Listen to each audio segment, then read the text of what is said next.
Hello, hello, hello, hello, hello. Sorry, hello, hello. What's up? Sorry, let me turn the music down. All right. Let me turn this down. There we go.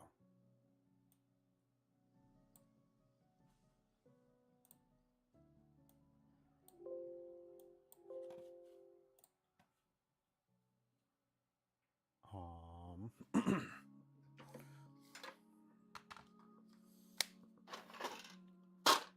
what's up, y'all? All right. How's everyone doing? Just get my camera set. Oh, I don't want to break that thing. All right. So today, we're gonna take this apart and take it apart. We're gonna add the fan. We'll do the usual stuff. And then I want to do a roast on it. I gotta test the new firmware out for Ursa, just to see how it runs by itself. I want to dual run it with Hibean and Artisan, and then I want to see how that goes. So today will be kind of like a dismantle video and then an assembly video. I'm gonna try to do this as fast as I can, just to kind of show you how easy it is to take apart the V1. It doesn't really take much. So V1 in all its glory right here. I'm just gonna start loosening these ones out. Got the the new Ursa has like a Ursa mod has some new PIDs I want to play with. So I want to try to do a PID roast with the same beam. See how it goes, see how it functions, see what a PID adjustments we can do, if we're allowed to do any. Just kind of see how it runs all together. So right now I'm just loosening all these because I gotta get access to the back panel because I want to put a fan on this. So I'm just loosening these out. Put a fan on this, and I'm also gonna on this side I'm gonna cover these vents up so the fluid from the roasting doesn't spill into the board, which is a really common thing to happen.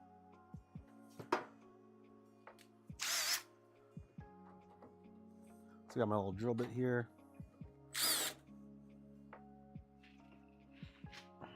Oh, before you take it out too, little side note that this thing, you can pull the little, I'll show you what it looks like.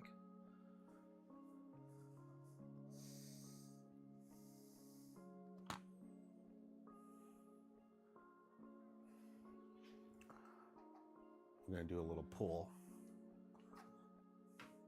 You can easily pull this thing out, and this just makes installing or putting the machine, taking it apart a little bit easier.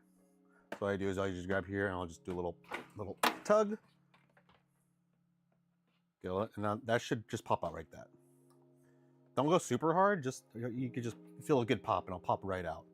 Don't go like destroying it and trying to like break the whole freaking thing. You don't want to pull it out of the power supply. So here, let's pull this out. There's a little black cap, and you just put these two pieces together, and then you just shove the wire back into that spot.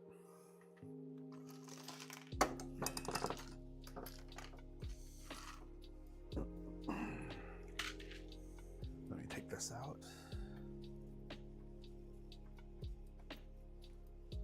This screen. All right. So we'll pull all these screws out.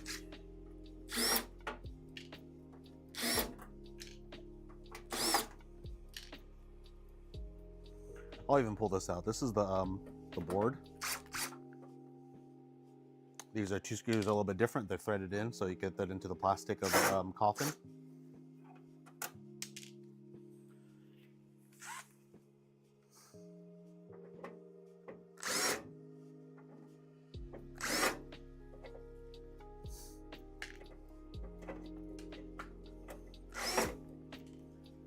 Oh man, to get that later.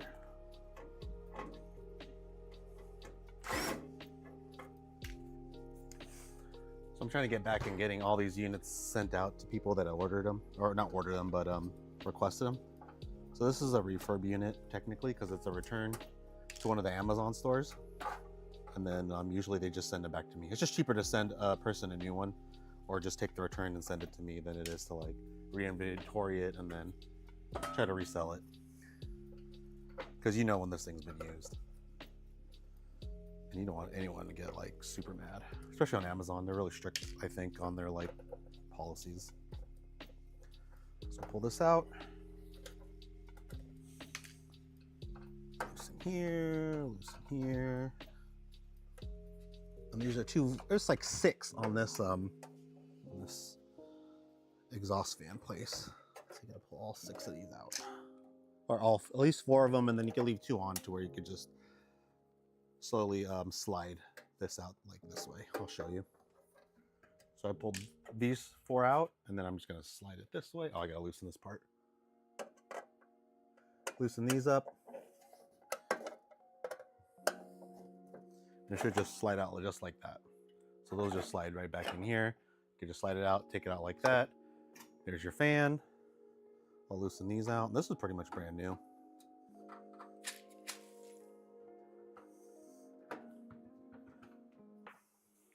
And these are the stock direction of where the bean cooling fans are placed. The stickers are out. Usually the stickers indicate where the air is blowing towards, usually. So this one blows air out of the what's it called? The bean basket. I'll pull these ones out. Or for bean cooling, pretty much. It doesn't blow air onto the beans, it blows air out. It blows air out. All right, pull this out. There's pretty much just 4 screws in the back panel that you need to really like keep an eye on. They're the silver long ones that go to the fan. And these 2 other threaded ones that go to the controller board. So I'll pop this out. I'll push this over here. Oh, these are 2 on top too. Or at least forget those 2.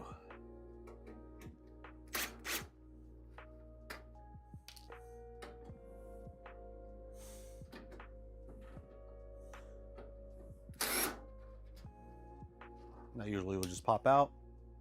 And this part, just pull it out like this. Feed that wire. Good. And I'll usually just put it like right this.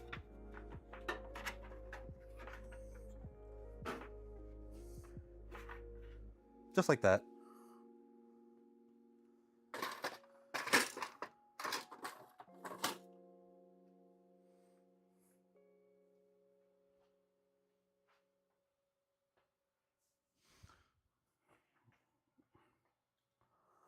Let's see, where did I put my little cutters?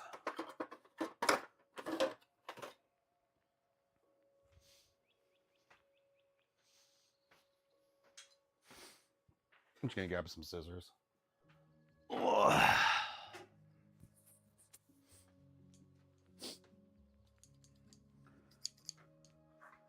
right, so I'll usually take out, for some reason they like to add zip ties right here, so I'm just gonna pull that out. Just be careful not to cut the wire. And then there is a back zip tie right here that I'll usually cut out too. Pull this out. This way you could just slide it around a little bit better. All right, now I take this out because I want to put a fan on here. You need a small fan. The fan that I got, I think it's 3005, or 30 millimeters. So it's like this small little fan, 30 millimeters round, then 5 millimeter depth, or 10 millimeters. I forget which one. I don't think it's 305. I think it's 3010. So this is a 3010. So this is a 10 millimeter depth with 30 by 30 fan.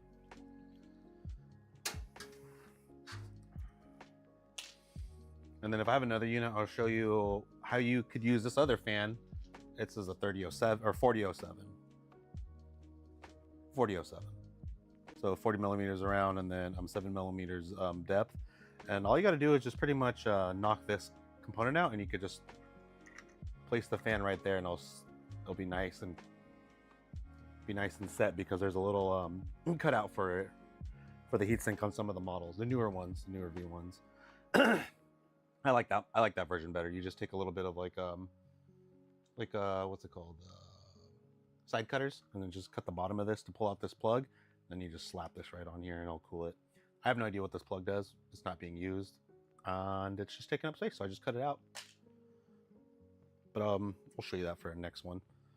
Anyways, this one doesn't have that the vented back side panel where there's like a vent fan hole around this area. This is one of the older ones. The newer ones have this like vented area where you could put a 7 millimeter fan right here. It's already cut out for you. It's open, so might as well use it. They're pretty much just using a V2 panel on the back, but they don't give you the extra USB slot cut out. All right, so pull this out. Best way I just pull from the heatsink. It's pretty solid. There's 4 points of contact on there with a whole bunch of solder, and it won't break. Well, I haven't broke one yet.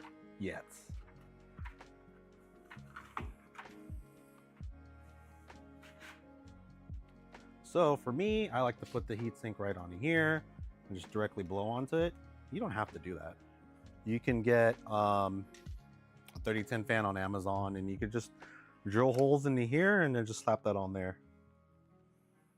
Onto the side of it. There's a bunch of places where you can find it. I'm gonna make a 3D, I'm gonna do like a DXF file where you can where the heatsink is kind of at in between here. So you could just slap it on and then drill holes and then put a fan on the outside if you want to make it an easier install. There's so many different ways to easily install this, but I like putting in the internal one because it looks cleaner. And the other thing is, yeah, it looks cleaner, it's inside, and less drilling. This one only needs like 2 drill holes.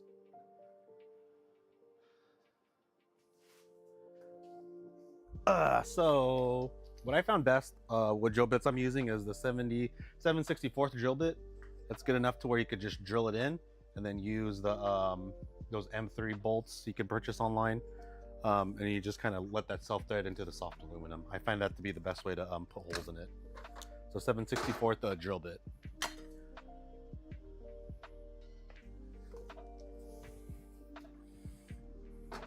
So I have like this Ryobi Dremel, wannabe Dremel.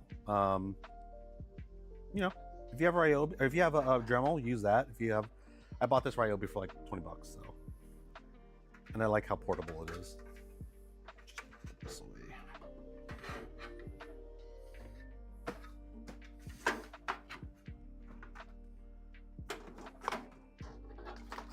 So now, for this thing, I am going to drill some holes into here, okay? Like I said, you don't need to do it this way. That's the way I prefer doing it. So many other ways you could do it. Choose which one you like the best. Oh, and then I like to usually dab a little bit of oil on there. It doesn't have to be the same kind of oil. Funny enough, I was using like olive oil for a while, but then I found this 3-in-1 stuff. Where'd I put it?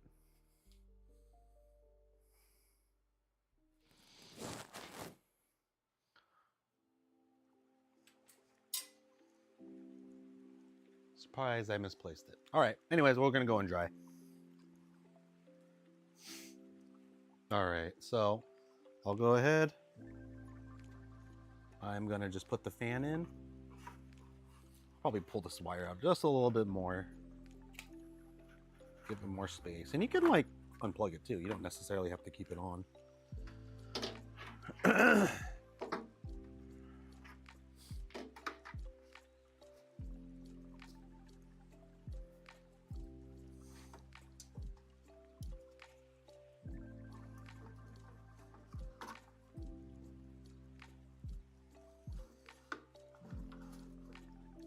Look, I had more wire. Wow. last time I did this. There you go. Sometimes you got to give a little gentle pull.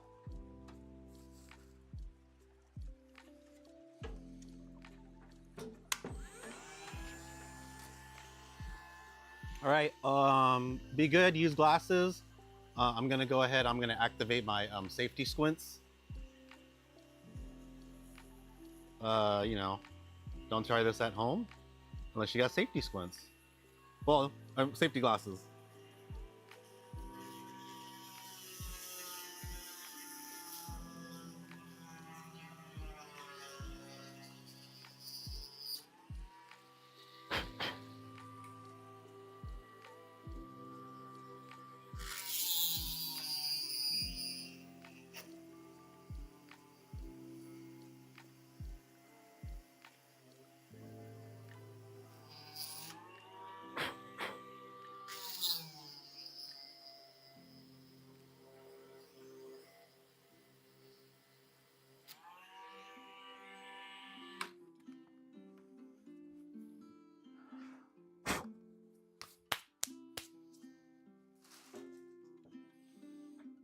I'm gonna put my other battery, whatever.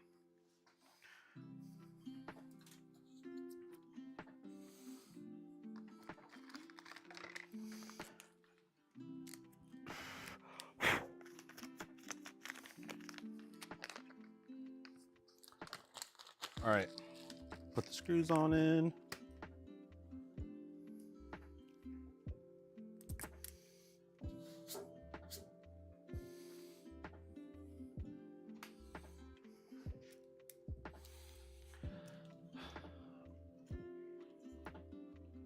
The hole's big enough to where you can just screw it in. I like to screw it in just to make the threads. That holds it in there.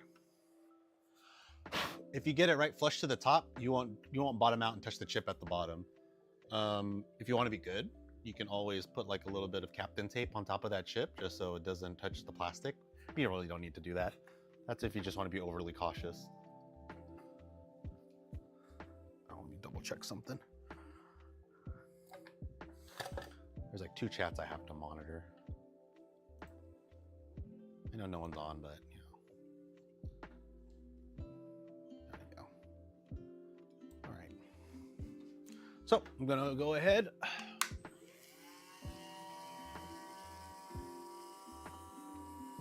Did I mention that we have to keep this unplugged? So make sure it's unplugged.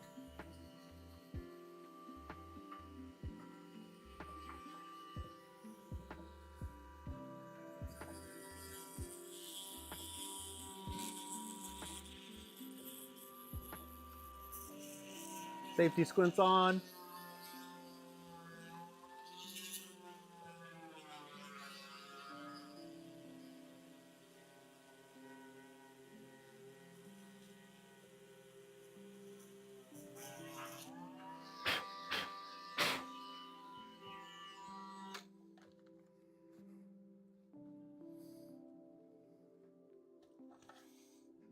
All right, I'm gonna pull this fan out and I'm just gonna deepen the hole.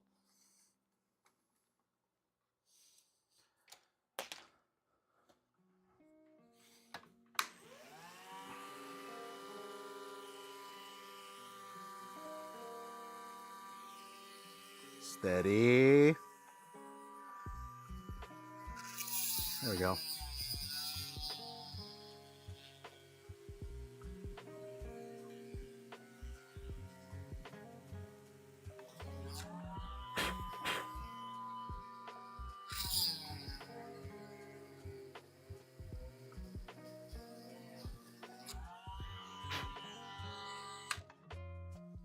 All right, made the hole.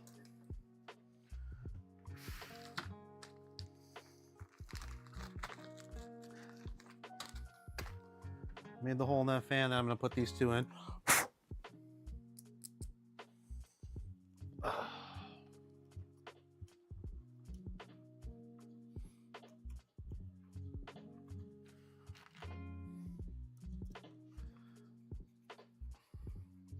So it's aluminum, I'll just thread right in.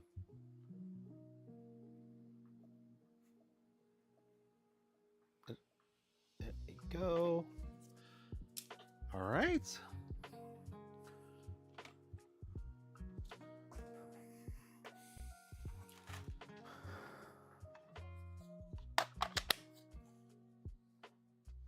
I'm gonna give this a nice little blowout.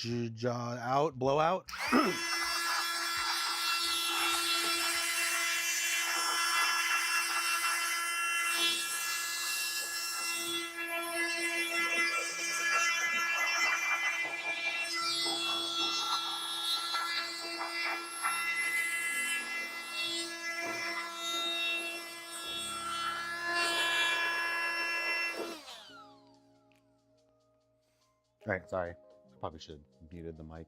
All right, the fan's in. Now you just got to make sure you plug it into the slot where it usually has the fan always on. So that's usually right here at the power supply.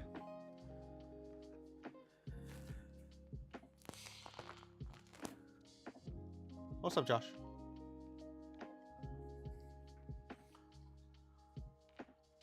Ah.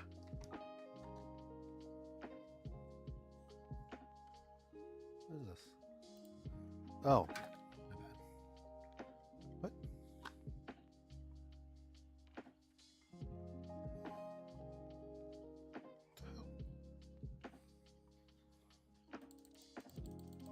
You can navigate Discord with your tab button. Why do you keep telling me that? Okay, there we go. Sorry. All right. I gotta get a better view of my camera. There we go. Okay. All right, so we're gonna go ahead and we're gonna plug this fan in. Usually these fans that come from Winston, they're not in the same like direction when you plug it in. So you have to pull these out of the crimps. Or not pull it out of the JST connector. So you just grab something small and you want to flatten this part. And that's usually what connect it, and then you just pull it out. Ooh, easier said than done. Flatten it out. And then it should pop. Come on.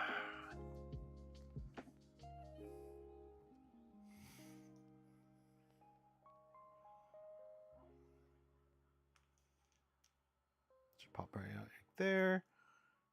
Basically, you're just flattening that out. And then you're pulling it out of the connector to switch them around.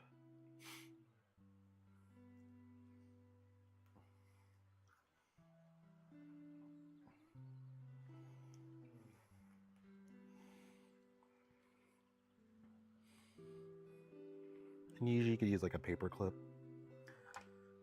I just got a small screwdriver. All right. So there's a little spot. So there's a little clip in the back, and you want to gently just pull it up, just so when you push it back in, it gets itself captured back into the JST connector.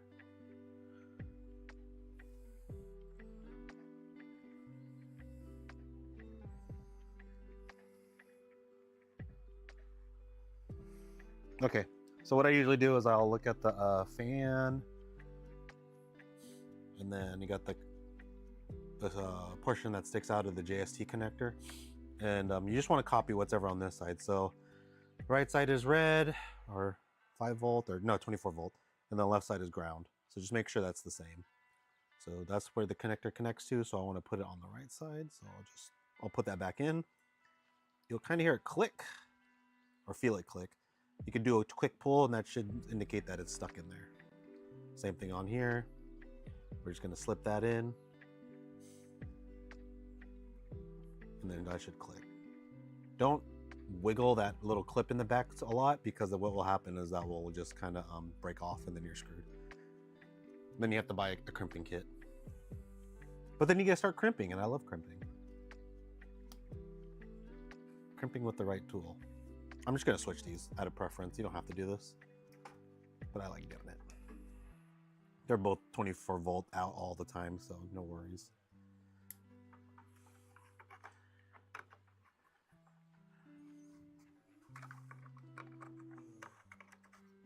So I'll put that back in. I'm gonna route this wire through here. do the top part of the coffin. And I'm gonna put this right through here.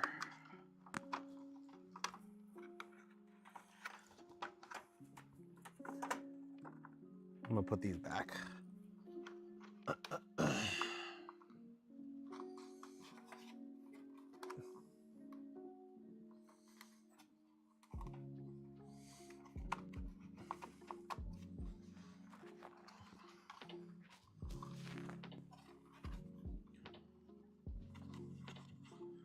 And that goes right into there.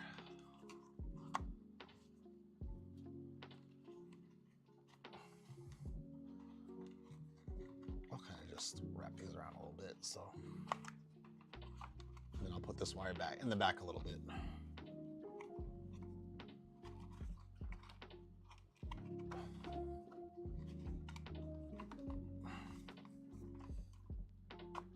You just slide those back in.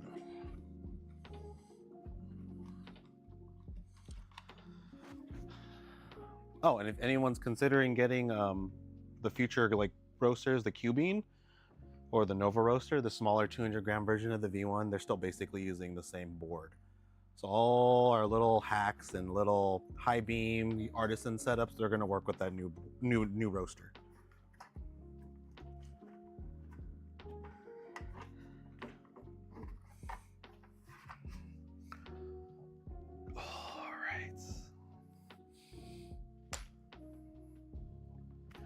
All right, so that's all cleaned up.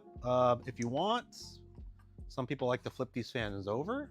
There's a guy who measured the time for it takes to cool the beans, and he found that if you flip these fans the other way, so you're blowing air towards the beans and cooling it off that way, it actually cools it off faster. So if you want to try to get close to that under 5-minute bean cooling deal, then you could flip these over. And you really just got to take the screw out, flip the fan where it's facing that way, and just making sure that the wires are still on top. All right, but that's it for this. I'm gonna keep, oh no, I also wanted to do a flattening out of the back. Now you don't necessarily have to do this, but I've been seeing a lot of those units that get leaked on.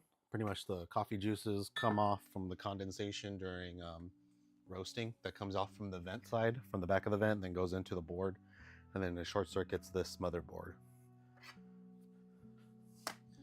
So instead of having to pay, I think it's only like $25 for a new board, and then having it happen again, what I've been doing is I've been kind of just flattening this side out and then putting aluminum tape just so it doesn't spill in. Because the way that these are all set up, oh, did they change it? That's a random thing to change.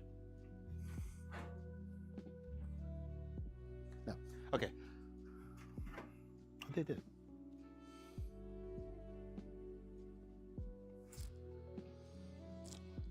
Oh, they did change the back panel.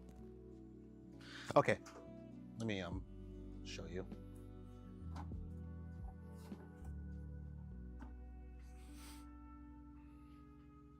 So right now, if we look at the back panel, going mobile.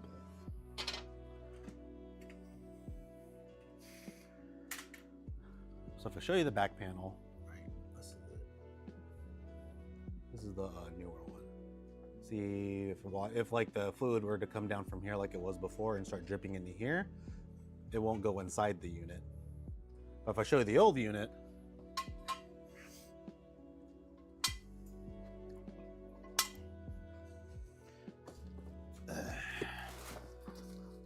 compare it to this unit, where if it starts to drip, there's literally just a little gap for it to spill onto the board. So water, the fluid would go down from here, go into here, and then would just go right onto where the connections are at, and then would just short it. We were getting a lot of that issue for a little bit. So I guess it's fixed now. So I'm probably gonna leave that part alone. We'll put this back in. Just a little FYI.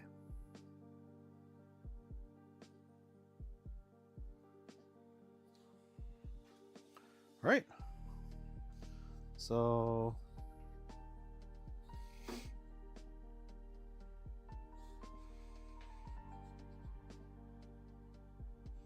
Yeah, I feel more confident of it not spilling in there. So I'm gonna leave this alone, okay? Won't put that aluminum tape on there because usually I'll flatten these out and I'll put aluminum tape on the back so it doesn't spill into it, but we'll leave that out for now. So let's put this back together.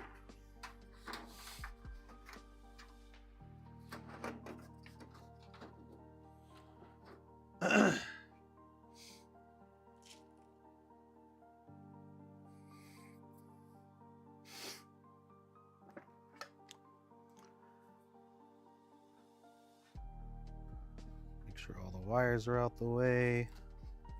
Oh, I forgot to tell you. You gotta there's like a little gap you can tuck this wire into right here. And that will hold that actually will hold that power supply in there. So I'll usually just tuck these in there. Good. And now we'll just kind of hold that board in there. Then we'll close this off.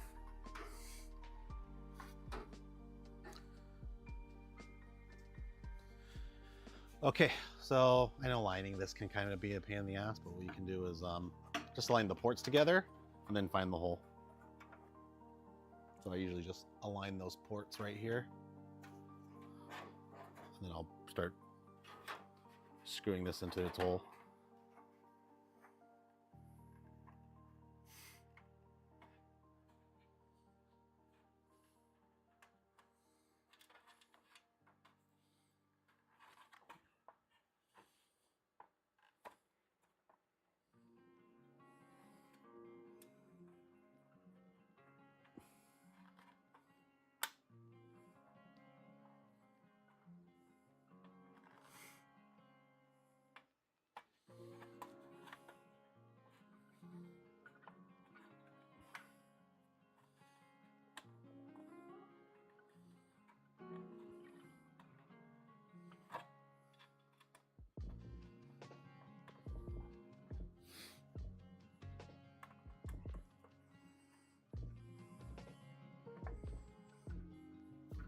I'll leave it loose until I need to finally screw it all back in because I want to make sure that the ports are like completely aligned.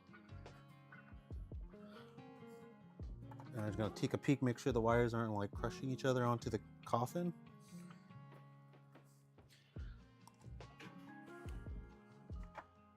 There you go. Make sure those ports get lined up. Then I'll just kind of screw this in gently.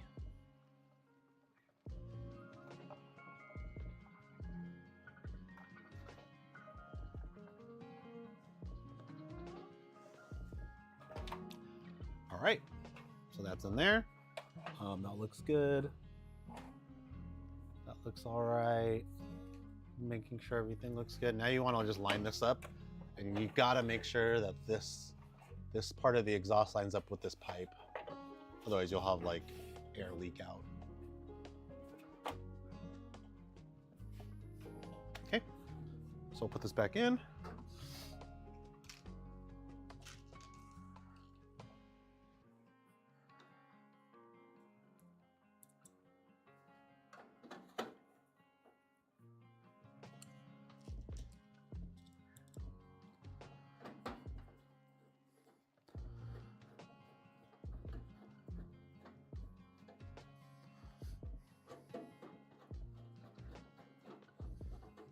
Good. Bring this up a little bit higher.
You don't technically have to put all these screws back on.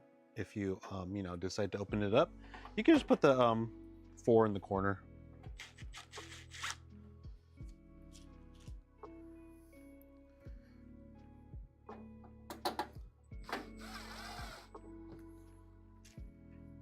This unit's not like 1000% sealed.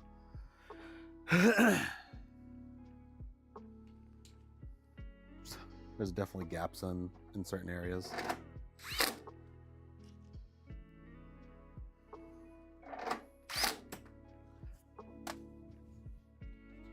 Okay, it's tight.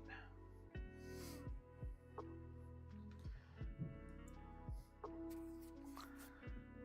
2, 3, 4, and then these bottom ones go in.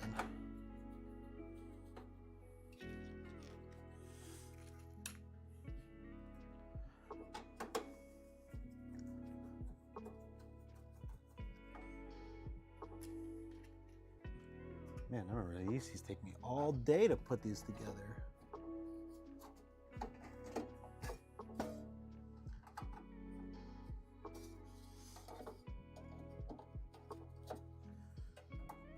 I'm probably gonna do like a V1, V2 teardown.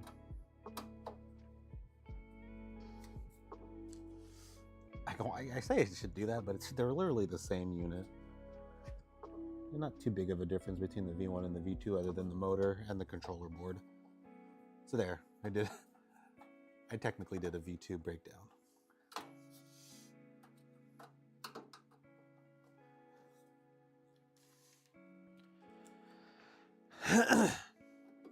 But if you're on the fence about getting a V1 or a V2, I would get a V1 every single time. Unless the V2 price is down significantly from $700 or $800.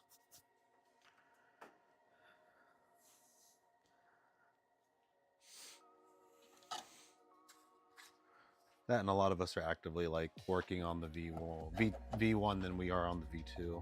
Just probably because there aren't that many V2s out there yet. I know I got like 40 units going to be sent out soon, hopefully this week or next week.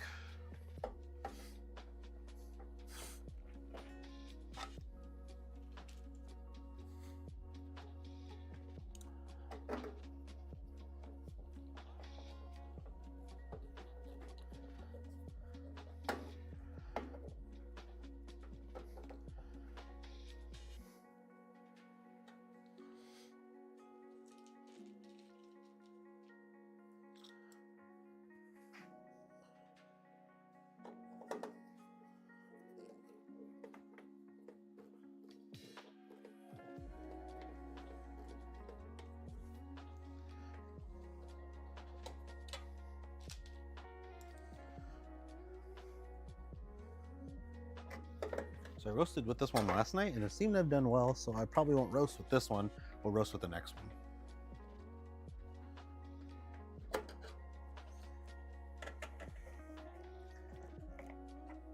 Okay, those are all screwed in.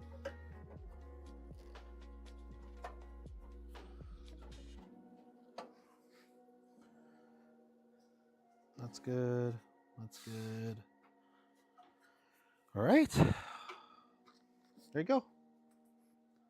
That's basically how you could do a fan mod.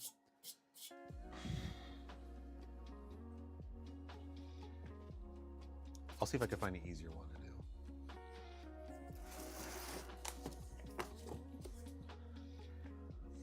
Oh, whoops. Don't forget this. So put that back in. Right to where it was at before.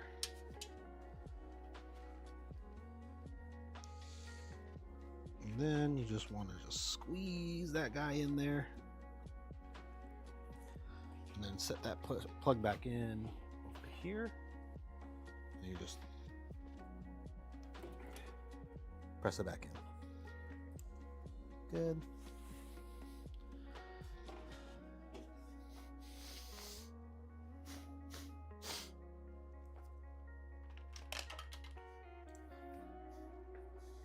Then just to make sure that the board and the ports are like in a nice spot, I'll put a plug in and then I'll tighten these screws up over here.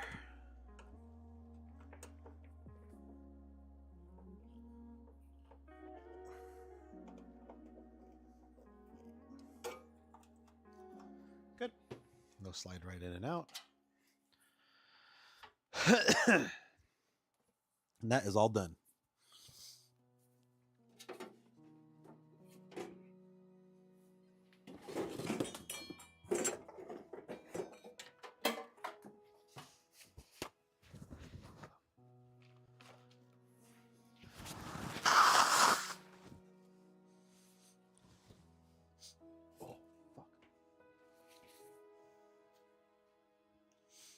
I'm trying to look for a newer box.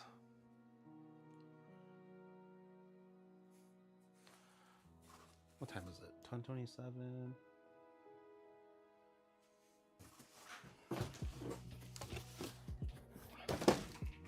Be right back.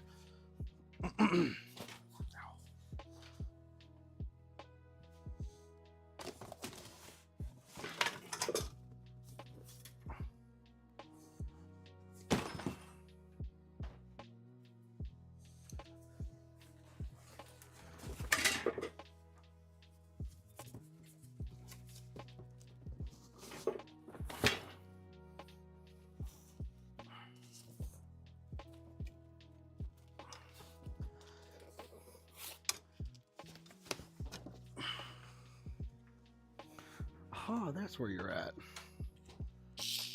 Oh, my favorite screwdriver.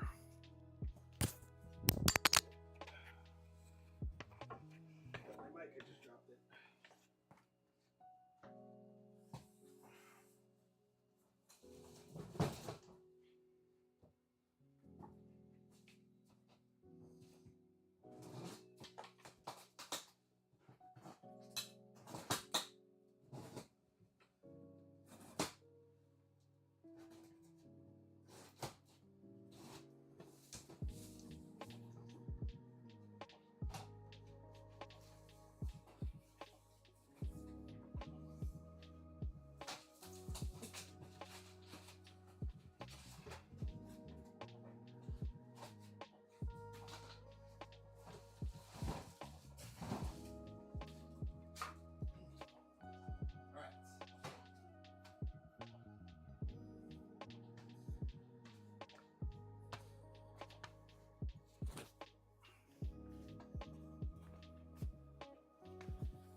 All right.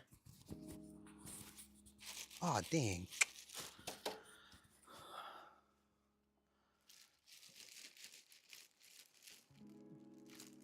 Some of them have and some of them don't.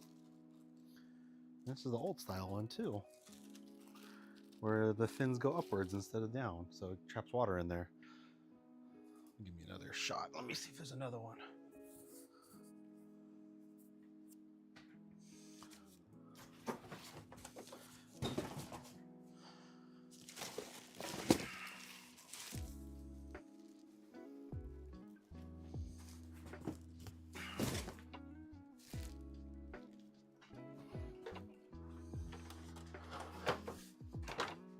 All right, looking for one more unit.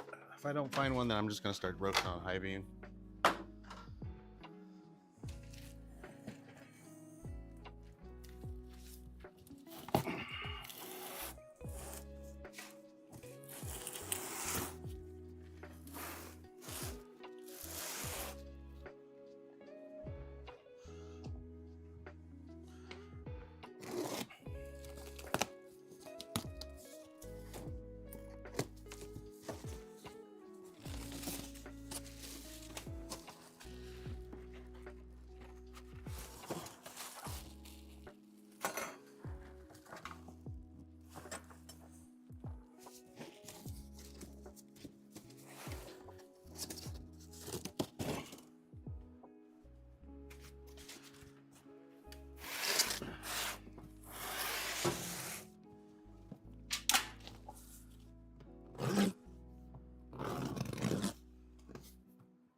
Yes, perfect. All right.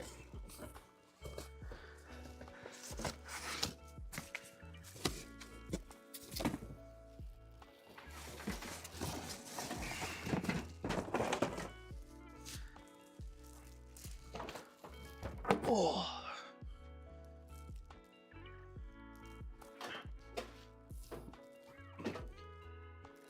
Here we go.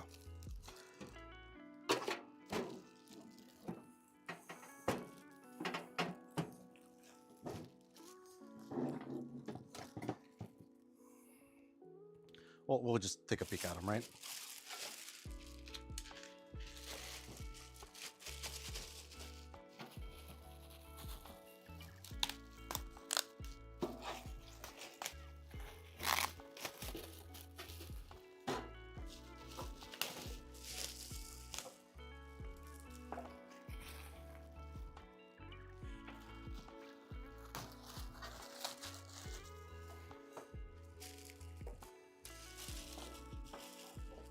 This one's new too.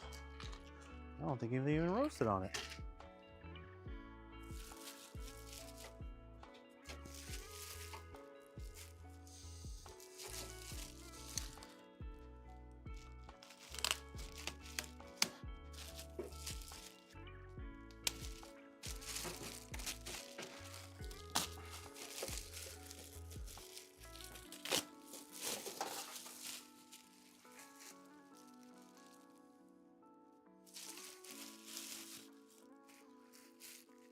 So, newer ones are doing this basically because they're the same panels as the V2, right? The top's all the same, so I don't have to worry about the top. But the bottom is basically the biggest part. And this is the part where you could put that fan in. So now there's a nice little cutout. I think sometime next week I'll probably set up a little jig so if people want to. On their old units, they can take the screw out, put a little jig in here, and then pull the unit out and then drill some holes in there carefully. Okay, carefully drill holes into there.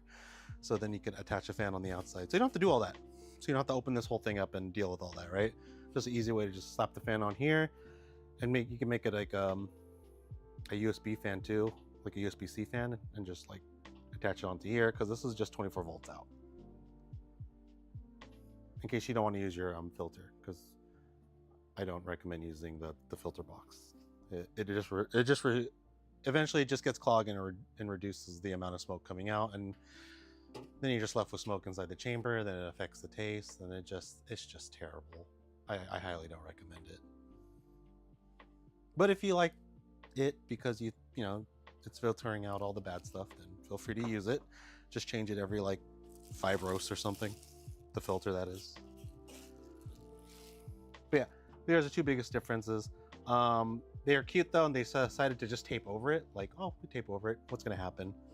Nothing. So we're gonna peel that tape off. Hopefully we can just cut it off cleanly. We'll see. Anyways, I'm gonna pull this away. Let's open it up. So this one's simple. Simpler. I'm not gonna have to like drill holes. I'm literally just gonna have to just open it up and put the fan in. So I'm gonna make this as quick as I can.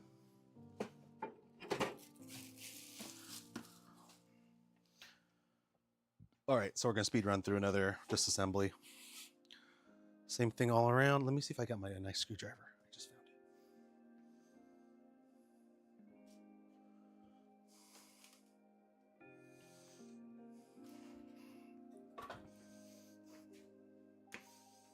it. Oh, bitch, I lost it. Oh well.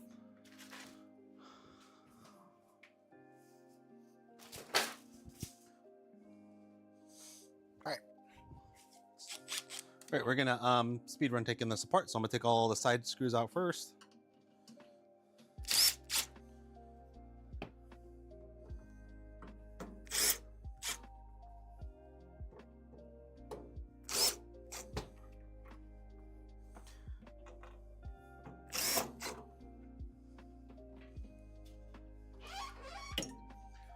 This side next.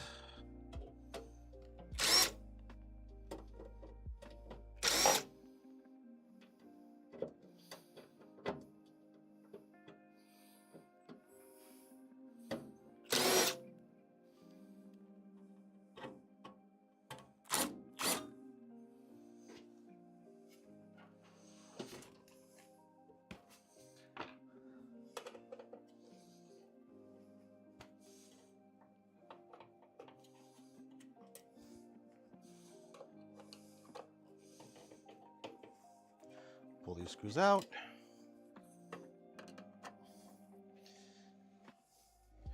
One, two, three. Fourth screw. Oh, you know what I forgot to do? I gotta pop this out. Loosen this part out. Loosen this part. Pull this off. I'm gonna loosen these as well.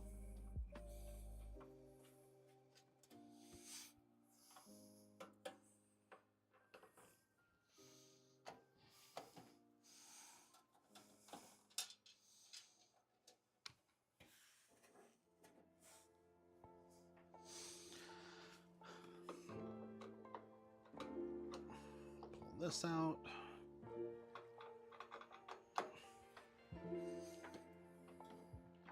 Pull this bottom part out.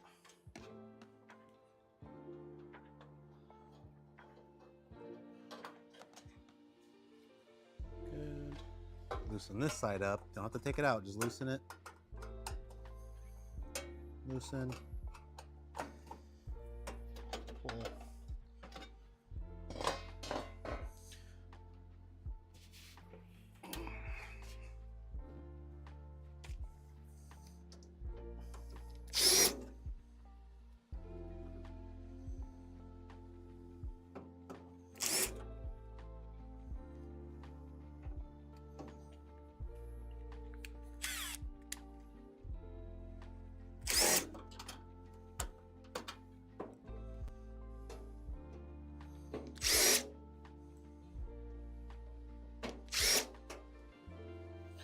Bottom screws out.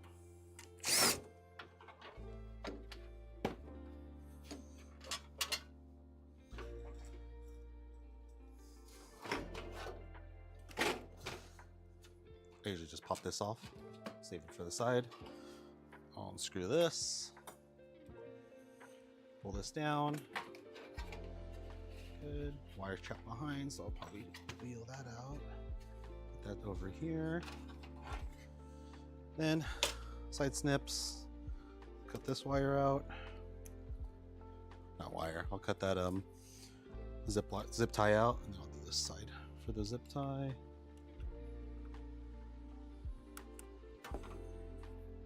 Pull that zip tie out, give this more space.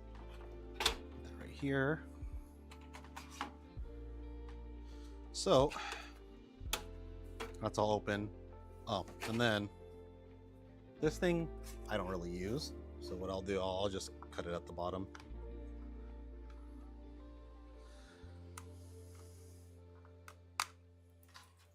Pull like that, it should come off right. You could be nice and desolder it if you're fancy and you got a desoldering gun. I'm just gonna cut it out. And you can always buy like a soldering kit if you want to resolder on a JST port, but I just literally just went from the bottom and I just cut the two at the cut the two prongs. You could buy a JST kit online and then solder it back in if you really, if somehow it's some kind of secret connection to whatever. All right, so for lucky, this unit will have the patch tape. So if it has the patch tape, you just go, oh, patch tape, pull that off. Ta-da! You have the hole there, because they definitely had the intention to put a fan on, and I just realized that they just decided to stop. Right, so now we're gonna put this fan on. Look right in there. Fits on nicely just like that, okay? So if you wanna blow it into here, that's fine.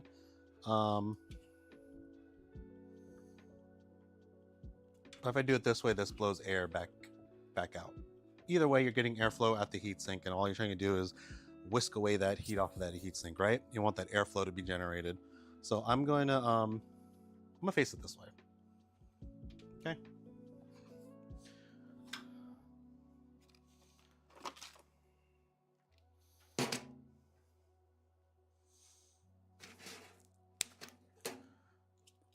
All right, so now I bought one of these lovely M3 kits. Like $8. I usually have them around. You could be nice and go to McMasterCard and they could send you one in a day, but Amazon will do the same thing too. I just like using the MasterCard. They're very nice. So I'm gonna use, let's use this looks like it's a 8 M3, 8mm M3. So got the two M8s.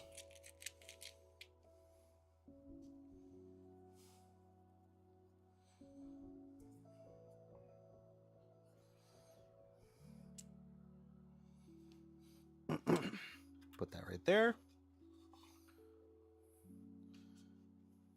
Oop, wrong hole. Remember, there's 2 holes. Or 4, yeah, 3 holes. 1, 2, 3. I always do that. I always put it on that hole. But you gotta put the hole right next to it. Okay? And then I'll screw that in on the other side. I'm just setting it there. I'm not gonna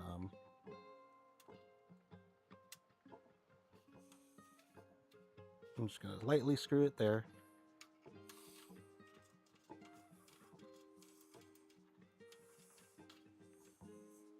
I'm gonna do this side. Put that right in there.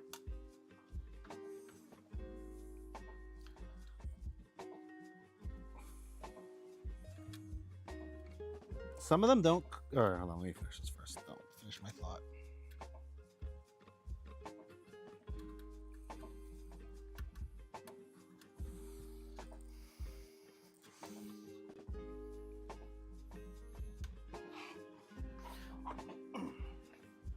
All right, so I'll just tighten that in there.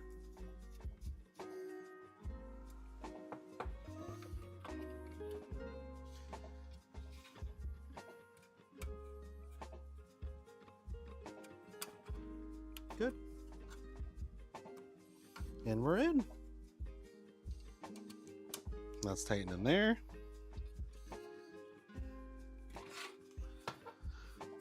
So now what's left? Well, gotta plug it back in, right? Or plug that this back in here. One thing I don't like about these fans is like the fit is tight. So let me get a better angle. So we'll pull this out. I'm gonna move this one to this way. I'm gonna move it to the back one now, okay? So I move that plug to here. And we're gonna put this plug. And the cool part about it is actually the plugs are the same. So I'm just gonna put that right in there. Good. Don't have to use like a little screwdriver to open it up. Just put it back in. Make sure the wiring's good. Tuck these lights or wires back in.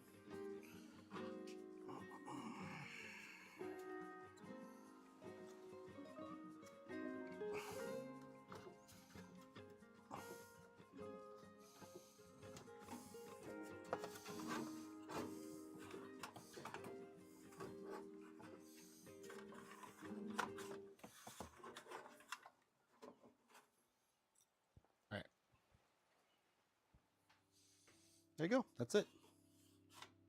Fan's in place. It's a good thing to check if your fan's working. So I'll plug this back in.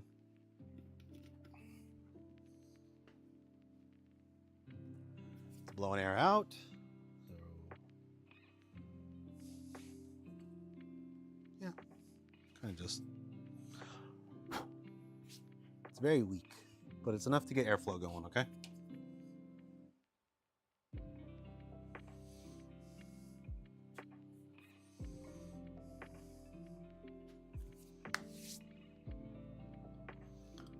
Looks good. Let's put it back together. Oh, like I was saying, the patch, not all the units have that little patch you can pull off. Sometimes you just gotta cut out a little bit of a hole. Kind of sucks, but you know, whatever. But this one was nice because it had a little patch you could pull off, and now we have an easily accessible and installed fan. So kudos to them on that.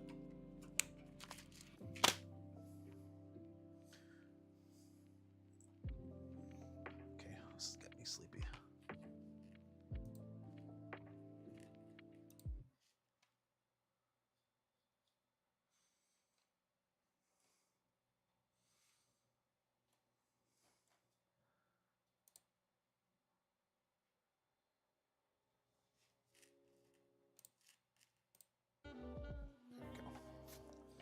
All right. Okay. line the ports up. Oh, unplug it. Be smart. Let's unplug it.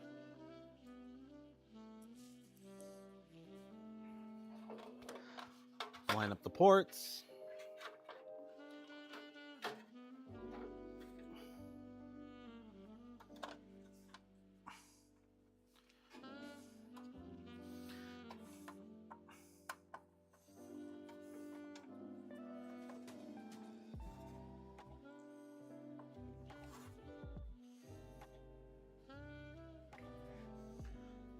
Go ahead, line this port up.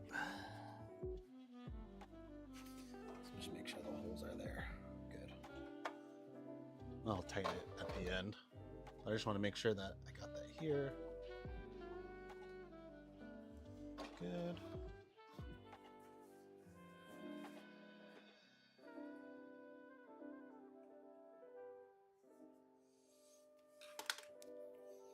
Okay, ports look good.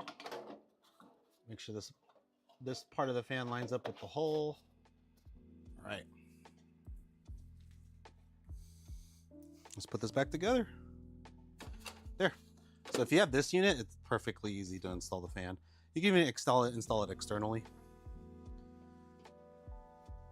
I'd probably recommend that way too. It just doesn't fit with this part, so you would have to take that little cage off. That's the only part that sucks about doing it on the outside, is you don't have that, you won't be able to fit without like a lot of modification. If you wanted to keep this cage, you don't necessarily need it. I was roasting without it for a long time.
I like the no drilling one.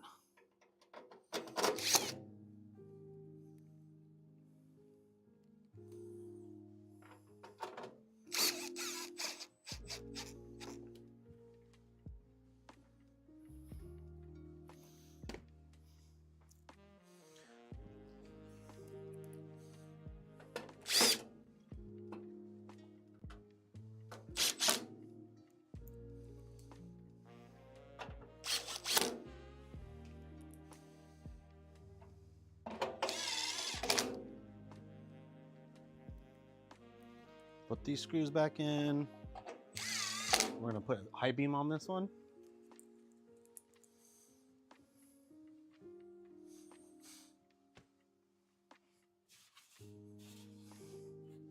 Good. All right, let's put the boxes back in. Vent. We want this side upwards. I always forget to do that. So I'm gonna slide that in here. Good. Tighten it here.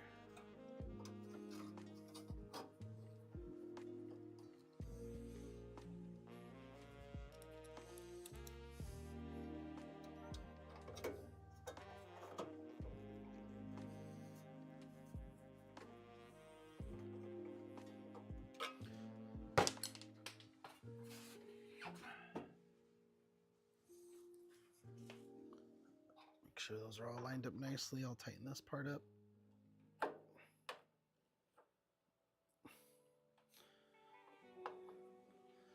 You know, making sure that the ports are nicely lined up. Put this in here. We'll test this out with the new Hibean.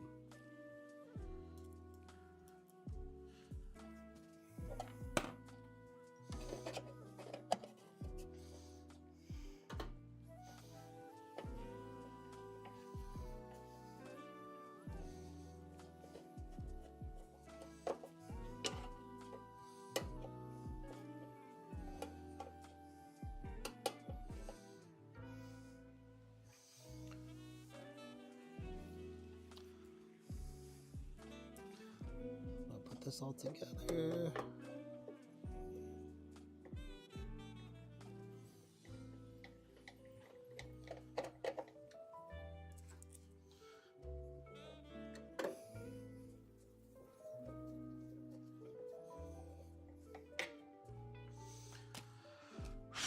All right. Oh, I keep forgetting I need to put this back in. Stupid me.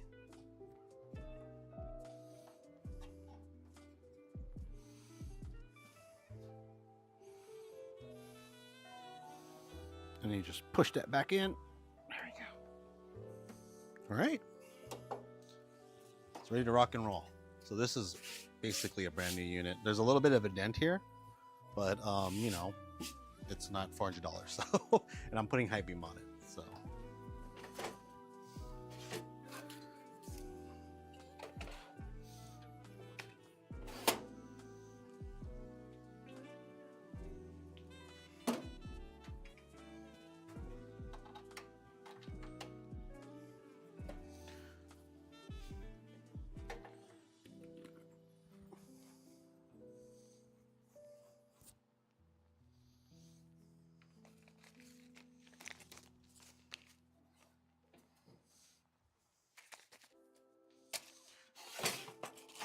Pull all this stuff out. Controller has never been used. That's cool. The usual things it gives you in the package. You got your scoop. You got your brush. Clean your unit at least every month if you're doing like once a week roasting. So you got your trier, your little chute door.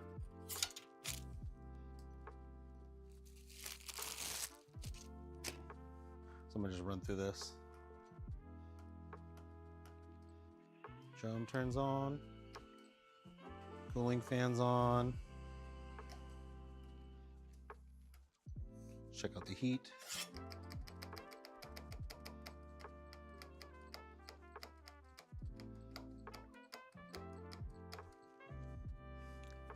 All right, checking if the heat is on. Some people might not notice this sometimes, but I have seen this error happen once where if you lower it and it just stays at 100 the whole time and doesn't flicker, like your lights start to flicker around you, then that sometimes means there's something wrong with the thyristor. This one, the lights are starting to flicker, the light's getting dimmer. Yeah, this one's an okay one. I got 2 units like that once. Not together, but different times. All right, this turns the fan. You gotta work on that code. Very sensitive. Okay. Double check which direction your fan is blowing, right? So I've had like 4 people say that the wiring was reversed for them. So, you know, just grab a piece of paper, maybe some chaff, and see if it floats in the air. And if it is, it's blowing air out, which is what you want. You don't want it being sucked in. It's a smoky mess. So that looks like it's working all well. I'm going to check if Hibean's working.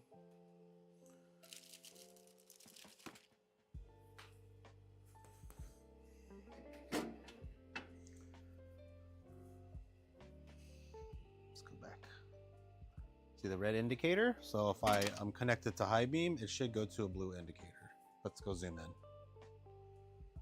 Enhance.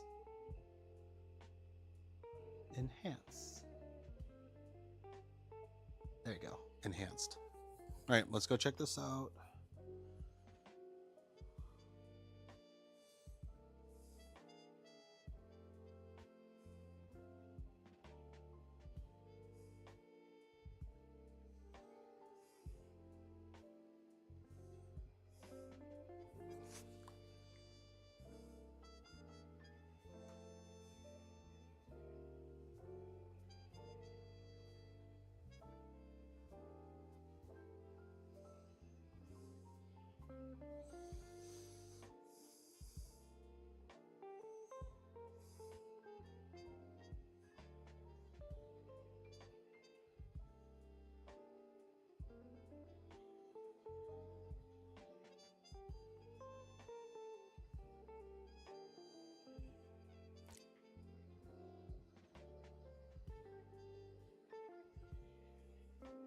One of them connected.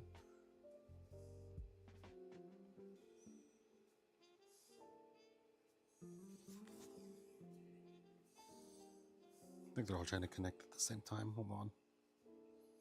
Let's free it up a bit.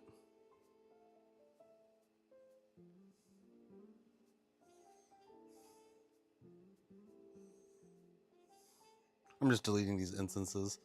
I have like 3 of them set up.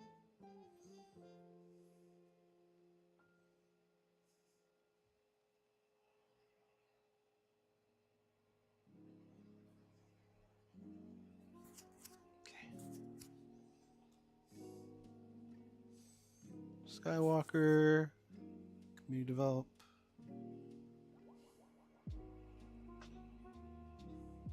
Fit blue, pairing success. That was quick. That's good. Those are all working.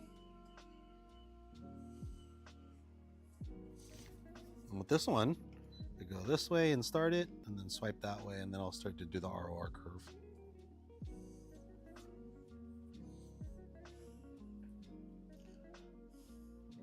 Good, that's all working.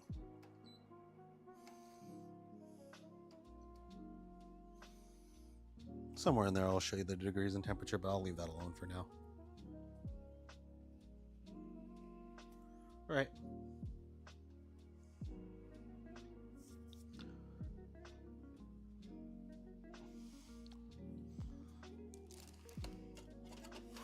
So I'm going to flash a new unit. So with this unit, supposedly, this one is coded by Bear. Bear is somebody on the Discord that wrote it to so it works with Hibean and Artisan wirelessly. So we're gonna test that out today.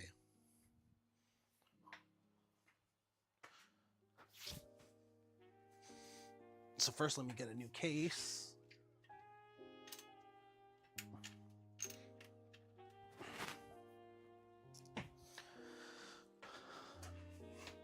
So like.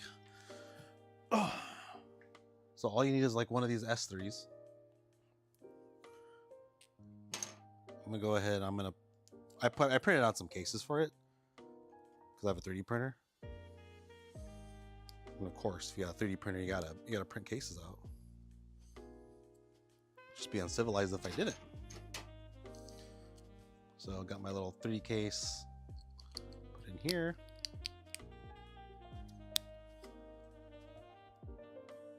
Push that down a little bit more.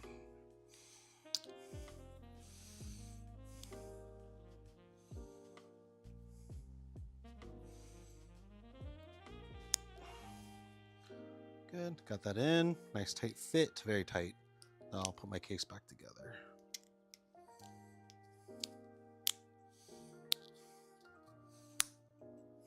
Good. And this is not labeled by them. That was just my 3D printer and me. So, hi Bean. Hi. Will liked it. I think he's okay with it. He didn't tell me not to do it. All right, let's plug this in. Okay, this is a working unit. I'm gonna make sure I leave that with the one I just used.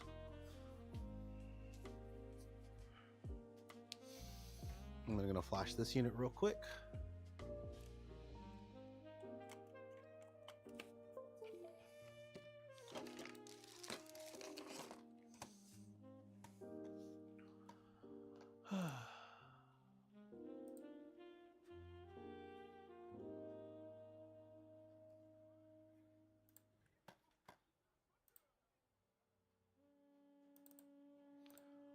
And then I'm just using a custom bin.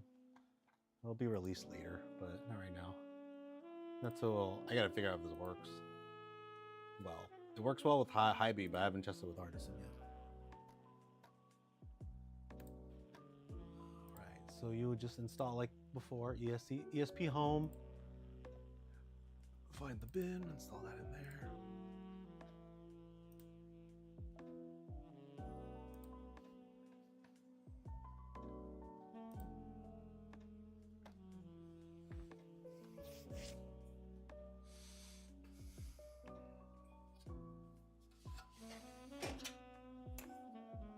You could kind of see the lines.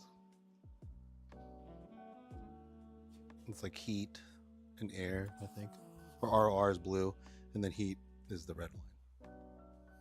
There was a spike and then it went down. So nothing huge.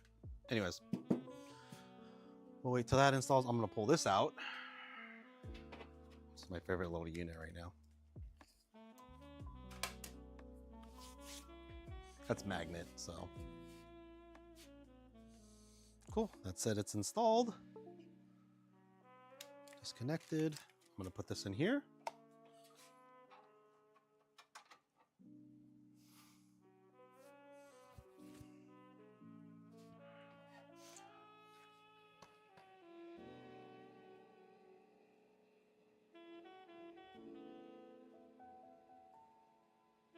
Did I already plug in?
It's curious. This thing wants to stay at 100% the whole time.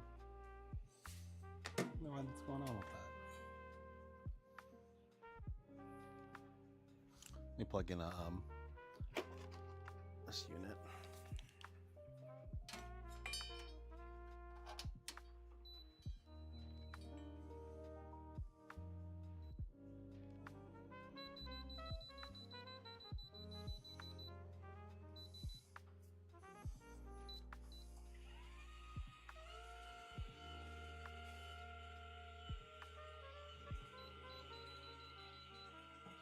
Good.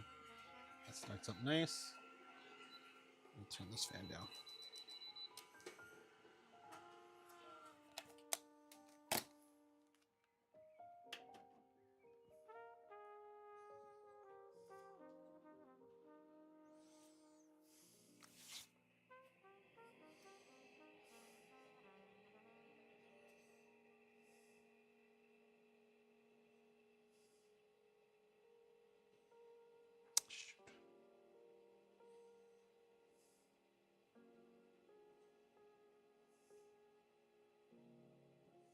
Right. trying to get the fan start or stop it from doing that. It keeps turning the fan on. I don't know why.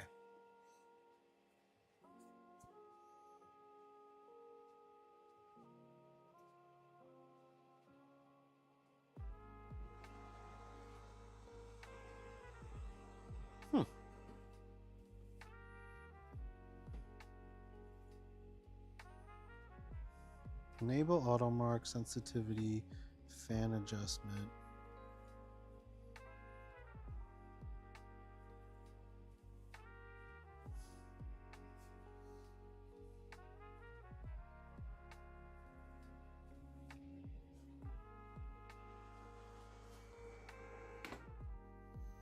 I'm try plugging it.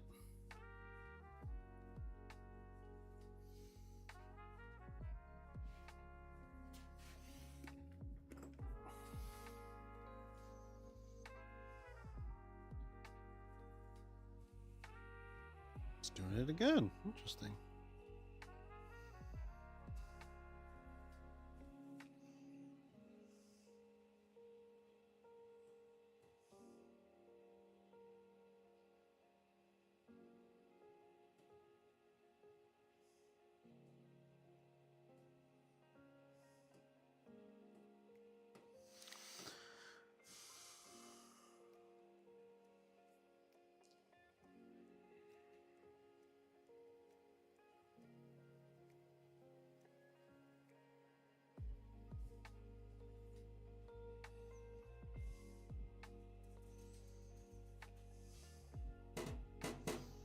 Let me see if he gave me the other one.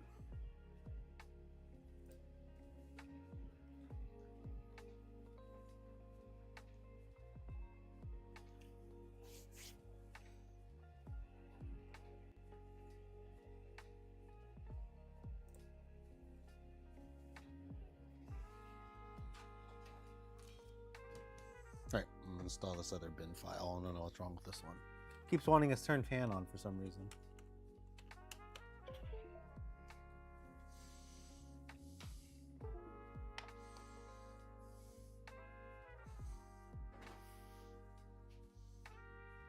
Let me see.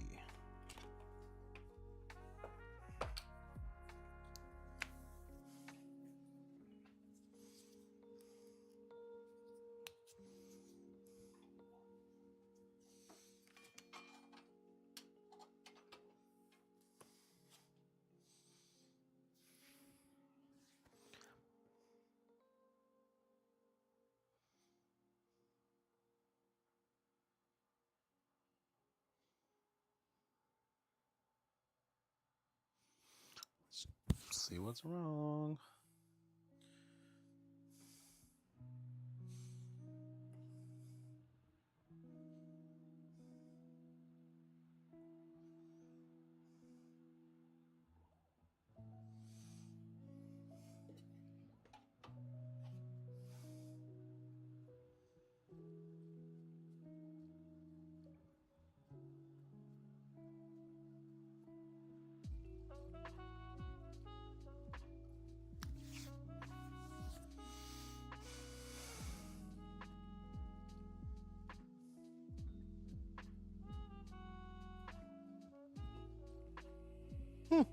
Just that unit. Interesting. Well,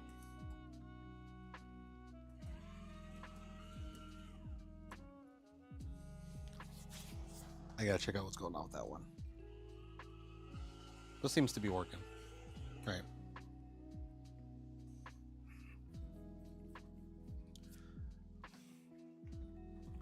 All right. So let's see. Steps to run an artisan.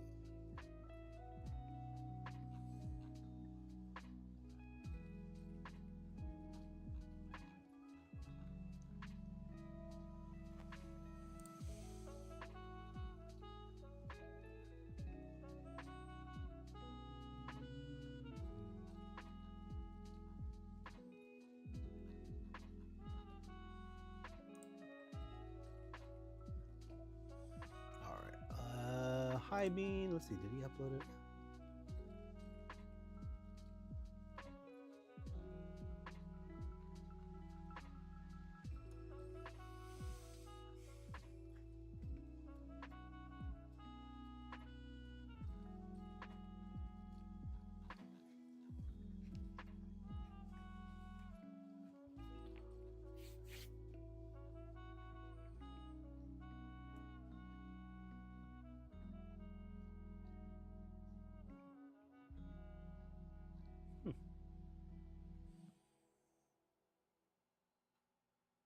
All right, let's see if this works for Bluetooth.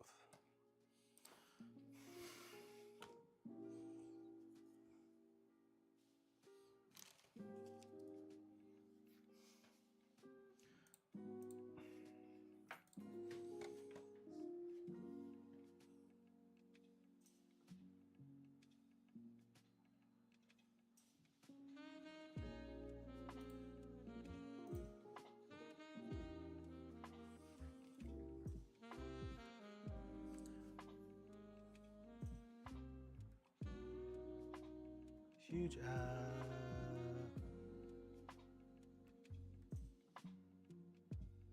The code was born out of luck. Sorry, I'm reading this code.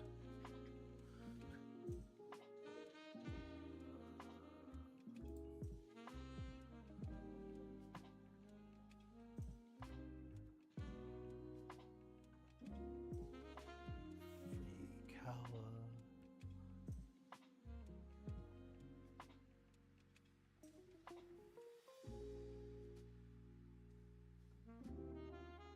Oh wait, is it setting up? Okay, hold on. Okay, all right. Okay, I got it now.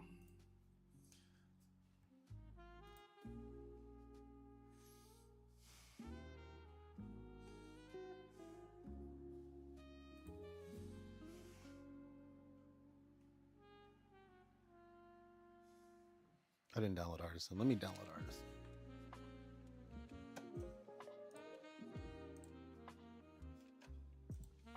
So I got to download Artisan. So I forgot this one is through Wi-Fi.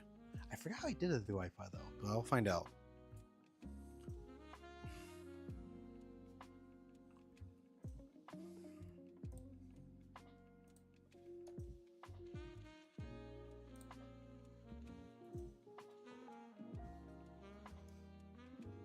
So I'm gonna download Artisan.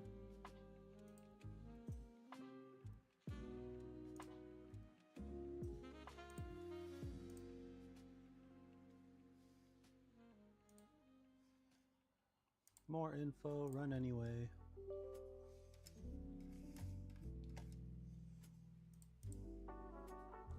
That's fine, just let me install. All right, so I'm gonna install it on Hibean and Artisan.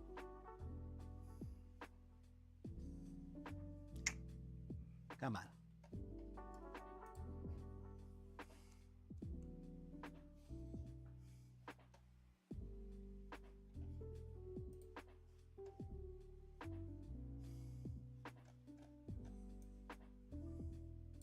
Did it not install? What the fuck?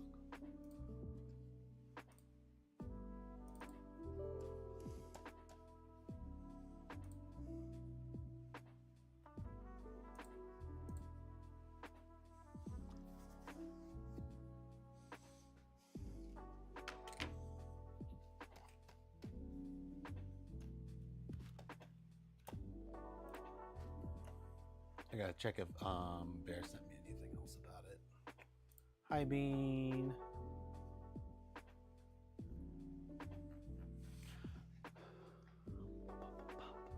Oh, here you go. ESP32 Wi-Fi has.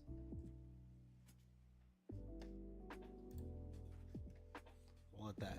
He has a Wi-Fi uses this profile. Okay.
Come on.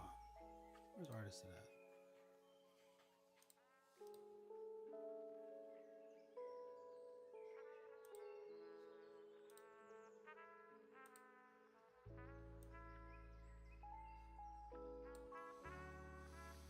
Okay, well, at least that looks nice. Let me see if I get on the other screen.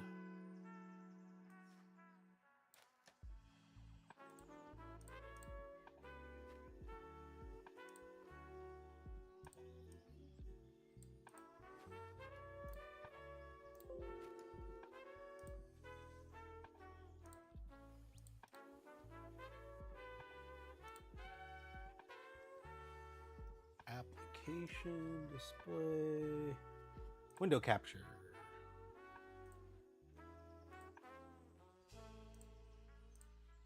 There we go. All right. So this is his version of Artisan Scope. I haven't set any of this up, so let's see what's going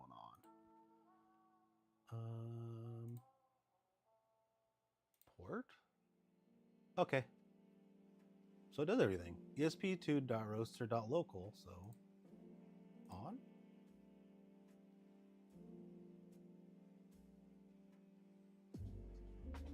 Oh, let me connect to it.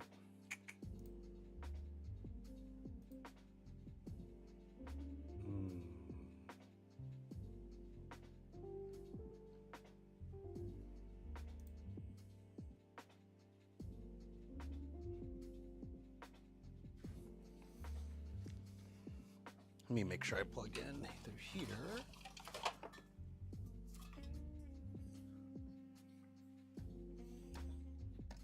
Let me just check my network connections.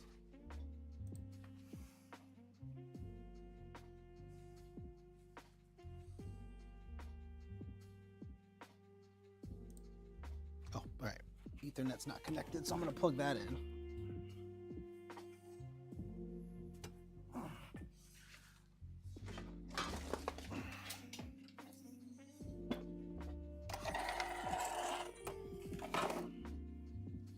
Pair down. Let me put my stuff right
my laptop. Oh, it's not.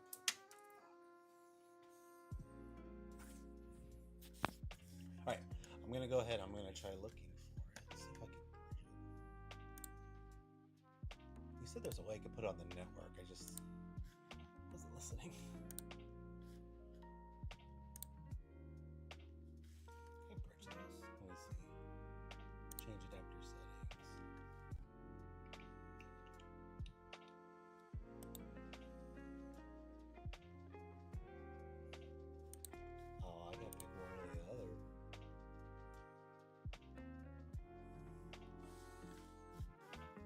Let me get my laptop.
So I got Artisan installed on this laptop that I'll switch to.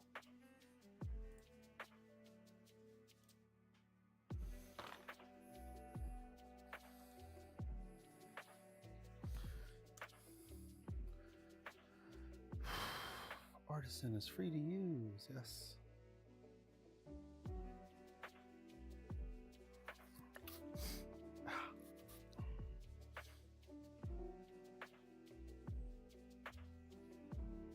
Okay, so let's see. Hibean, I'm going to download that asset file.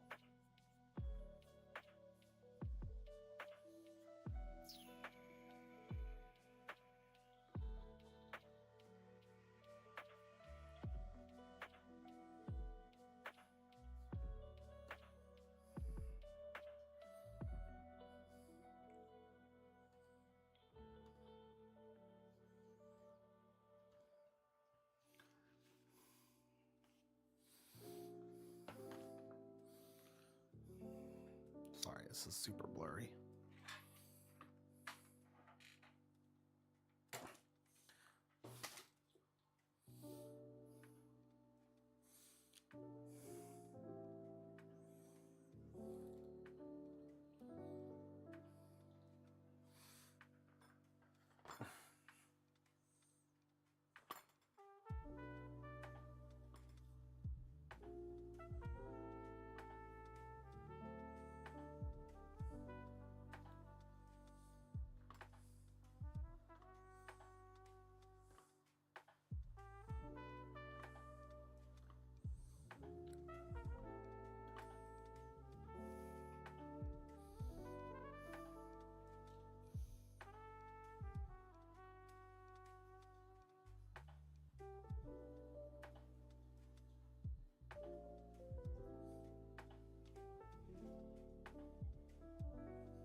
Whatever.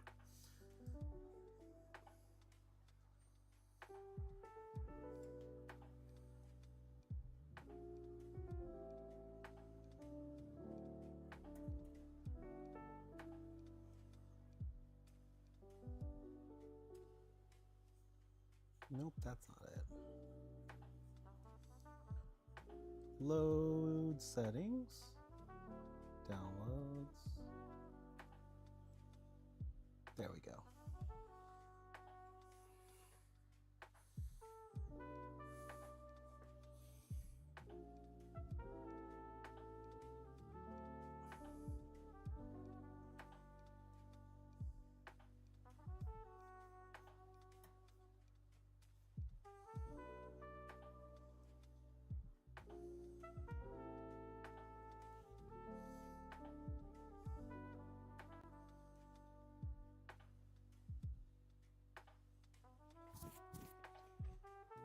I don't even know how to connect it with the port. You said it was WebSocket.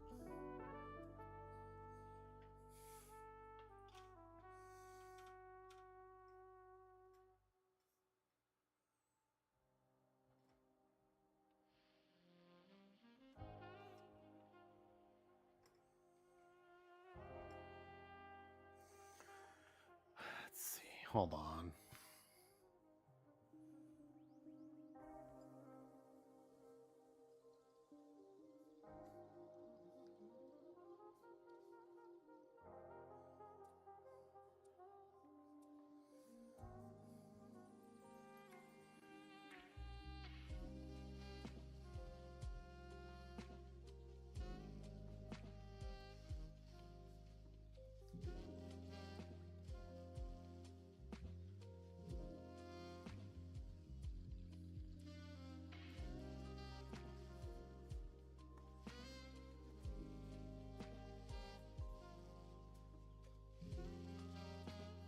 Come on.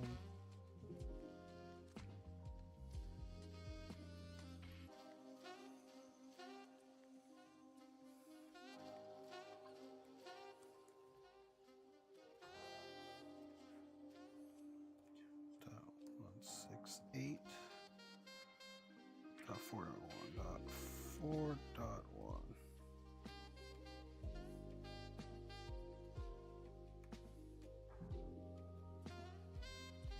Oh, there we go.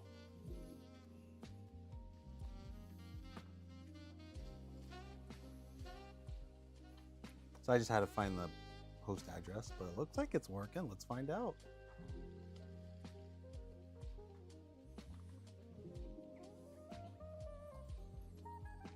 Okay, that turned on the heat.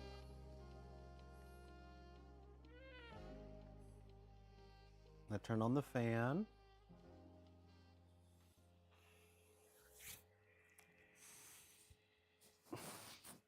I don't have an Ethernet card on my freaking other computer, so this is ridiculous. That's working. It's working pretty fast too. I can't translate it. This shit. Whatever. It's cool. That's at least that's working. Maybe this is drum. Nope. Is this drum? Nope. Wait, oh, that's off. Turn fan off. Drum on, drum off. Okay. Drum on, drum off. I can always get this file uploaded later, but this is connected through Wi-Fi now. So we're gonna go ahead, we're gonna hit start. And then I'm gonna do this, where I'm gonna use, oh, you know what? Let's turn this off. I think it's still using software PID. I'm gonna use the hardware PID whenever it starts responding. Let me put in Hibean and see if they can communicate together. Or not communicate together, but at least notice each other.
Hello.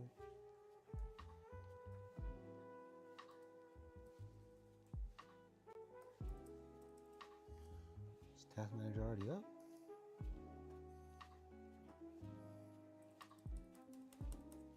Fuck.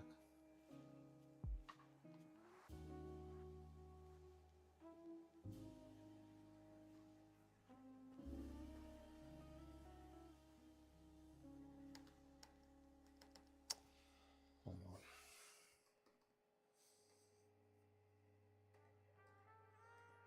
Alright, this is acting super buggy right now.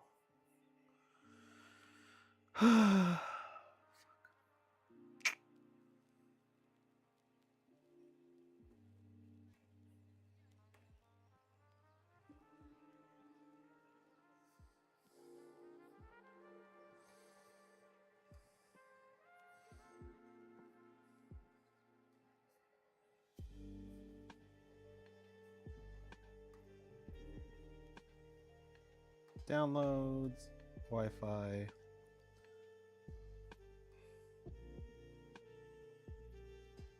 Config.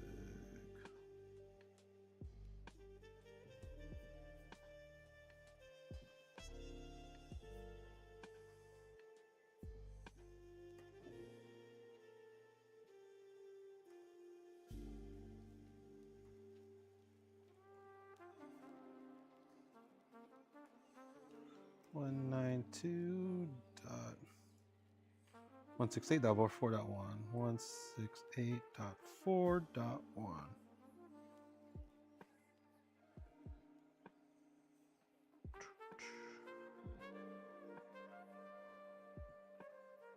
All right, connected.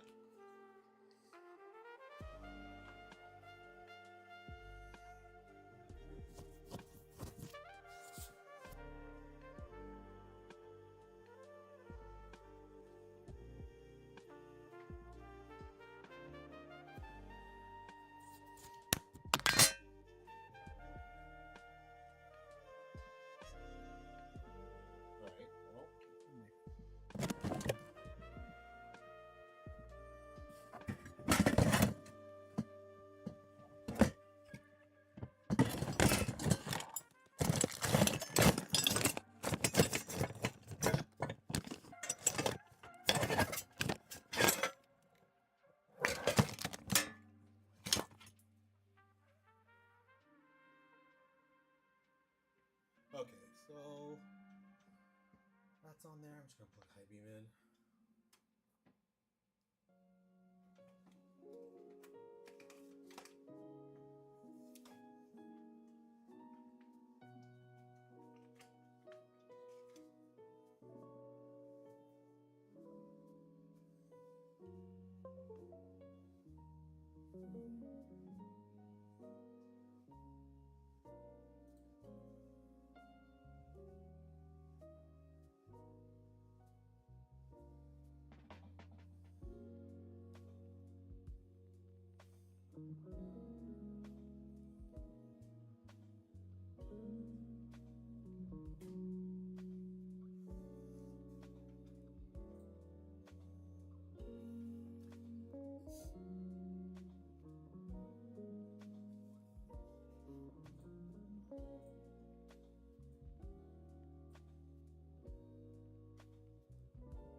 So this one is one's on Wi-Fi, the other one's through BLE. Connected both to the Hibean module, so let's see if it works together. I'm gonna start an auto roast. I'm just gonna let it play for me. Preheat. 85.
Okay, so it does kind of control it.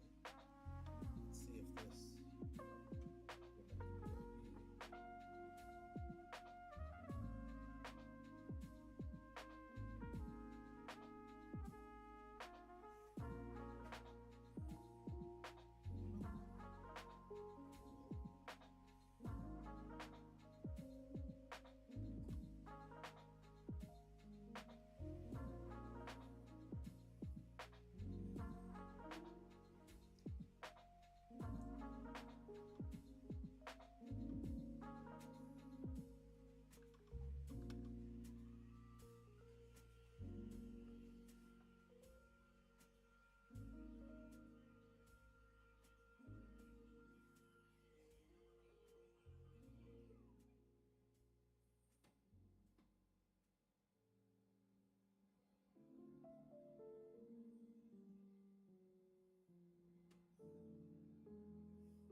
okay, it can update both, but it won't like communicate with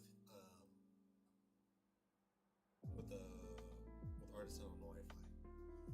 So we're both on at the same time. So I guess you could use it for graphing.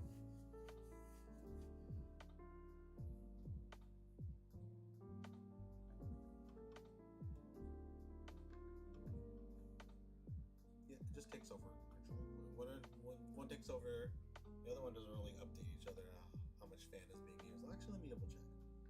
So if I go from 95, let's go to 95 to maybe a 55 fan. Will that update on the other side? It does. Interesting. All right. So if I update, let's do heat at 40%. Say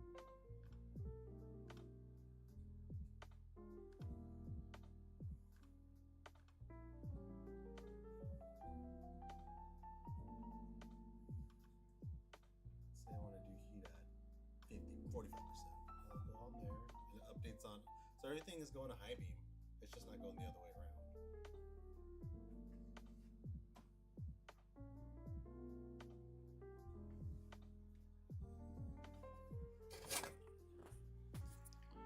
So basically,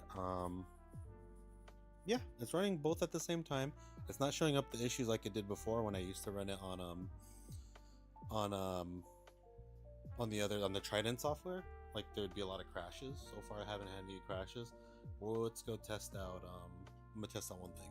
I'm gonna see what happens if I Bluetooth disconnect.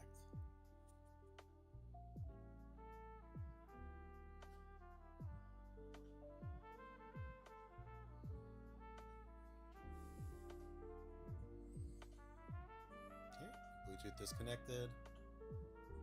Will I be able to change settings here so we can turn the drum on still? We can still turn the drum on. Turn the drum off. Turn the cooling fan on. Everything's still running the same.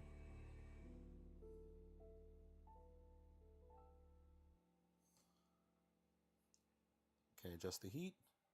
Heat can be adjusted.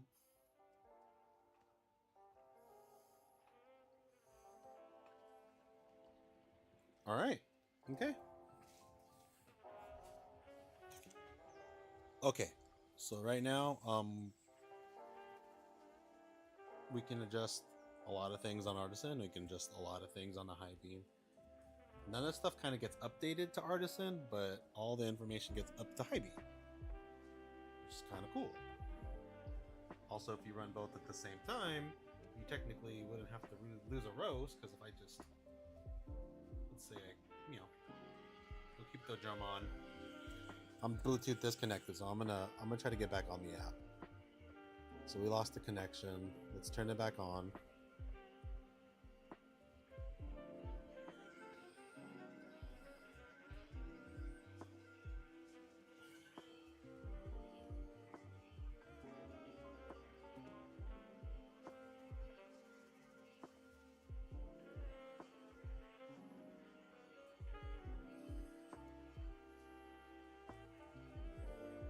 So let's reconnect. It's connected back on. See what happens if we go to device and we'll go to manual.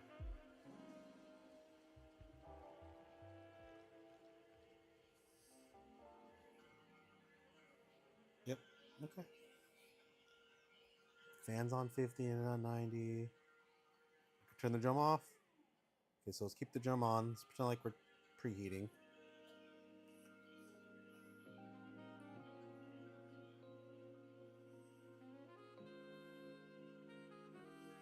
Now, if everything goes right, I should be able to stay connected when I disconnect.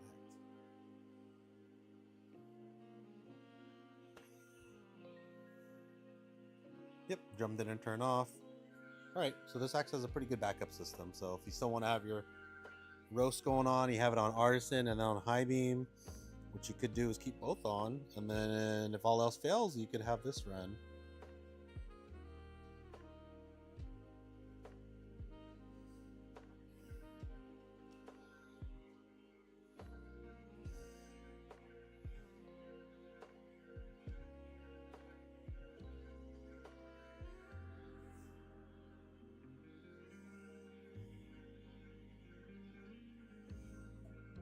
Cool, and if I put Bluetooth back on, let's see if it could even reconnect after a connection's lost.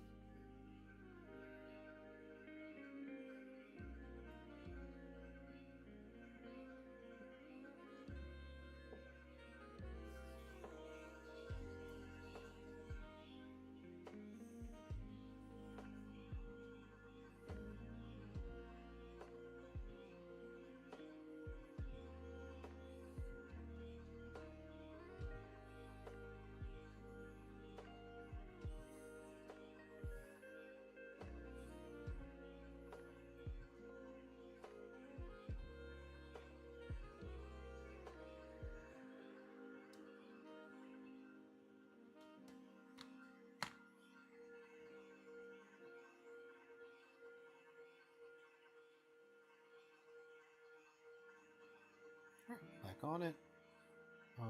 Start preheat. Let's see if that changes everything. It does. All right.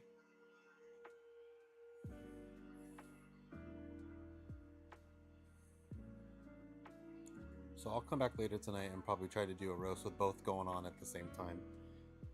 But let's try to. I'm gonna just do a quick automated roast. So let's do, instead of heat power tracking, let's do it by pit algorithm. Time offset. I don't think we could have set any of those. Let's set PID settings in the control options. Probably not. Yeah, those are probably all done inside the firmware. Which there's many ways you can do it. All right, so auto roasting. I know. You're gonna hit preheat.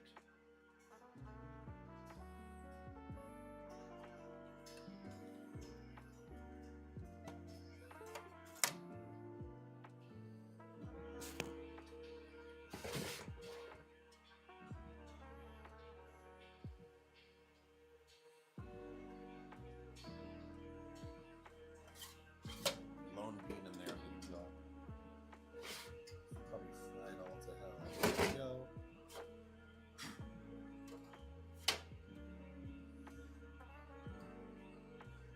PID is looking like it's working, so let's charge a bean in there. No, I don't have time. I only got 5 minutes.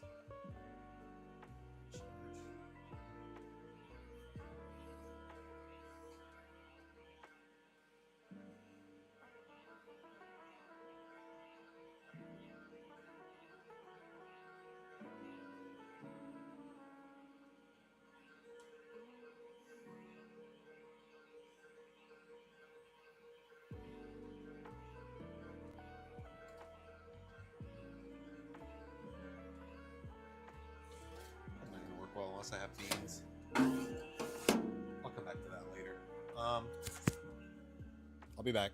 I gotta pick up my kids. I'll try roasting with those later. Supposed to roast today, got hit a little bit of a hiccup, so we'll see how this goes later. Still gotta figure out why this didn't work either. So I'm gonna head out and then I'll come back and I'm gonna do some roast later, okay? Thank you.